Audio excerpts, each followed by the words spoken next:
கடைசி வரையும் நல்ல கைகால் தம்பு கொடு. ஹாஸ்பிட்டல் போகாத வாழ்வை கொடுன்னு மட்டும் கேட்கணும்.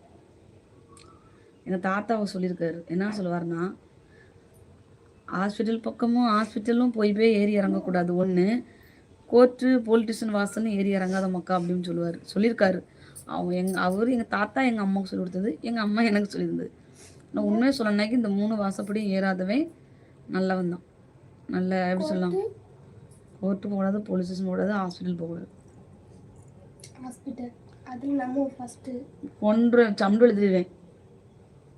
ஹாஸ்பிட்டல்லாம் போகவே விடாது. முடிஞ்ச வரைக்கும் அந்த காலத்துலலாம் எதுக்கு கை மருந்தெல்லாம் கண்டுபிடிச்சாங்க? நான்லாம் கை மருந்து தான்ப்பா முடிஞ்ச வரையும் ட்ரை பண்ணுவேன். முடியாத கட்டத்துக்கு தான் சரி இனியும் போட்டு பார்க்கல, பிறகு வேறு இதில் கொண்டு வச்சுருவேன். இப்போலாம் நோயில் அப்படிலாம் வந்து தொலையுது. அதனால ஹாஸ்பிட்டல் போவேன். ஆனால் எனக்கு தான் வந்து நான் ரொம்ப யோசிப்பேன், போவே மாட்டேன்.